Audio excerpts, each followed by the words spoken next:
Salam sejahtera Malaysia, denyut nadi suara rakyat bergema di channel ini.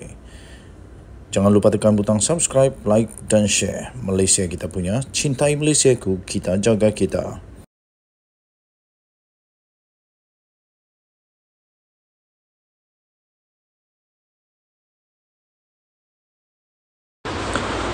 Salam sejahtera Malaysia, denyut nadi suara rakyat bergema di channel ini. Berita terkini daripada bharian.com.my. Abdul Hadi perlu dikenakan tindakan mengeluarkan fatwa persenda undang-undang. Berita penuh. Belalang amat tertarik dengan kenyataan Presiden PAS Tan Sri Abdul Hadi Awang yang mendakwa konsep atau undang-undang dilepas tanpa dibebaskan DNAA adalah bercanggah dengan Islam. Abdul Hadi mengatakan undang-undang DNAA tidak wujud dalam Islam, bahkan dijatuhkan sebagai hukuman haram jika diputuskan. Namun, belalang terkejut apabila konsep DNAA sebenarnya telah terkandung dalam Seksyen 103 Enactment Tata Cara Jenayah Syariah Terengganu 2001, iaitu undang-undang yang digubal pada 2001 ketika Abdul Hadi Awang menjadi Menteri Besar bagi negeri Terengganu.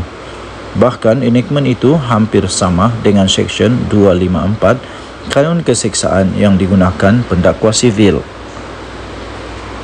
Berdasarkan Seksyen 103 enactment itu, ia menyatakan pendakwa boleh berhenti daripada mendakwa selanjutnya pada mana-mana peringkat. Pada mana-mana peringkat, apa-apa perbicaraan sebelum penghakiman diberikan, pendakwa boleh, jika difikirkan patut, memberitahu mahkamah bahawa dia tidak bercadang untuk mendakwa tertuduh selanjutnya atas pertuduhan itu, dan sesudah itu semua prosiding atas pertuduhan itu terhadap tertuduh bolehlah digantung dengan kebenaran mahkamah, dan jika digantung sedemikian, tertuduh hendaklah dilepaskan daripada pertuduhan itu. Pelepasan sedemikian tidak terjumlah kepada suatu pembebasan, melainkan jika mahkamah mengarahkan sedemikian. Nah, di sini amat jelas apa yang didakwa oleh Abdul Hadi Awang. DNAA bercanggah dengan Islam, amat bertentangan dengan Seksyen 103 Enactment Tata Cara Jenayah Syariah Terengganu. Belalang fikir, adakah layak seorang yang digelar Tuan Guru mengeluarkan fatwa boleh mengelirukan ini, apatah lagi enactment itu telah digubal ketika beliau menjadi Menteri Besar untuk negeri Terengganu. Fatwa Abdul Hadi ini turut mengelirukan Parlimen. Belalang lihat Abdul Hadi tidak serik dengan menggunakan agama untuk kepentingan politik. Beliau terus membuat kenyataan mengelirukan agama dan umat Islam. Sepatutnya Abdul Hadi kena berhenti membuat kenyataan-kenyataan yang seperti ini. Dalam hal ini, Abdul Hadi dan sesiapa saja perlulah akur dan patuh dengan titah Sultan Selangor, Sultan Sarafuddin Idris Shah, yang baginda mengingatkan bahawa semua pihak, terutamanya daripada pemimpin-pemimpin parti politik, supaya segera menghentikan perbuatan mengeluarkan fatwa secara tidak bertanggungjawab demi untuk memelihara perpaduan rakyat.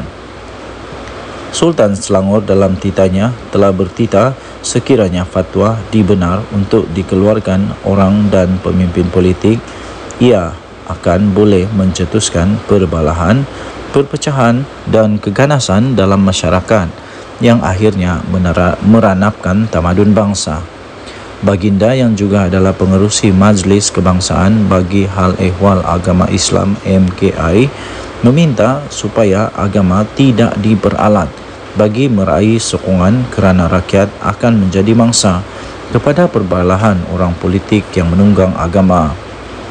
Justru belalang meminta pihak berkuasa, penguatkuasa undang-undang dan pihak berwajib daripada agama Islam untuk mengambil tindakan sewajarnya terhadap sesiapa saja tanpa mengira parti pembangkang ataupun parti kerajaan kerana mempersenda undang-undang termasuklah enactment syariah. Denyut nadi suara rakyat bergema di channel ini.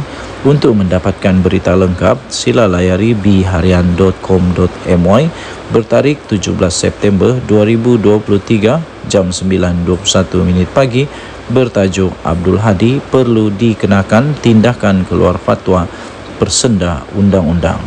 Kita jumpa lagi. Jangan lupa untuk tekan butang subscribe, like dan share. Malaysia kita punya, cintai Malaysia ku, kita jaga kita. Bye-bye. Salam sejahtera Malaysia, denyut nadi suara rakyat bergema di channel ini. DNAA juga ada dalam enactment Syariah Terengganu dan lulus ketika Hadi Menteri Besar 14 September 2023 daripada Malaysia Kini. Berita penuh. Pengerusi Biro Undang-Undang Amanah Zulkarnain Luqman menyanggah kenyataan Presiden PAS Abdul Hadi Awang tiada keputusan dilepaskan tanpa dibebaskan DNAA dalam sistem kehakiman Islam. Zulkarnain yang adalah merupakan pengamal undang-undang berkata, DNAA adalah berkaitan dengan aspek prosedur yang kebanyakannya diputuskan berdasarkan ijtihad semasa. Dia juga membangkitkan enactment Tata Cara Syariah Terengganu 2001 yang turut mengandungi peruntukan berkaitan DNAA iaitu dalam Seksyen 103. Beliau berkata seksyen ini hampir sama seperti Seksyen 254 Kanun Keseksaan yang digunakan oleh pendakwa sivil, katanya di Facebook semalam. Seksyen 103 itu menyatakan nombor 1, pada mana-mana peringkat apa-apa perbicaraan sebelum penghakiman diberikan, pendakwa boleh jika difikirkan perlu memberitahu mahkamah bahawa dia tidak bercadang untuk mendakwa tertuduh selanjutnya atas pertuduhan itu, dan sesudah itu semua prosiding atas pertuduhan itu terhadap tertuduh bolehlah digantung dengan kebenaran mahkamah, dan jika digantung sedemikian tertuduh hendaklah dilepaskan daripada pertuduhan itu. Nombor 2, pelepasan sedemikian tidaklah terjumlah kepada suatu pembebasan melainkan jika mahkamah mengarahkan sedemikian. Ketika berbahas di Dewan Rakyat semalam, Abdul Hadi memetik kisah bagaimana pemerintahan Uthmaniyah Sultan Muhammad Al-Fatih yang juga dikenali sebagai Mahmud Penakluk telah didapati bersalah kerana tersilap memotong tangan seorang arkitek bukan Islam. Bagaimanapun, arkitek bukan Islam itu memilih pampasan seumur hidup dan bukannya meminta supaya tangan pemerintah dipotong juga sebagai hukuman balasan.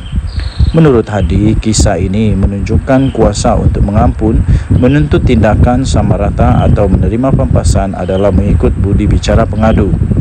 Katanya, dalam Islam tak ada dilepaskan tanpa dibebaskan. DNAA mesti dikenakan hukuman. Kata Hadi, berkemungkinan besar mengulas kes timbalan Perdana Menteri Ahmad Zahid Hamidi yang dilepas tanpa dibebaskan baru-baru ini.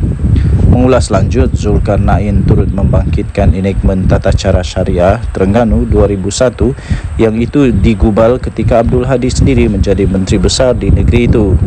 Justru dia mempersoalkan keputusan Abdul Hadi Awang untuk membenarkan enactment itu diluluskan di depan batang hidungnya sendiri jika ia tiada dalam Islam. Katanya proses pengubahan, saya ulang sekali lagi, proses penggubalan enactment lazimnya sudah melalui proses jawatan kuasa teknikal.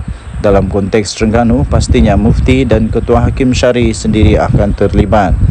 Dalam hal ini, Abdul Hadi perlu menarik balik kenyataan bahawa DNAA tiada dalam Islam, kata ahli jawatan kuasa perundangan PH itu lagi.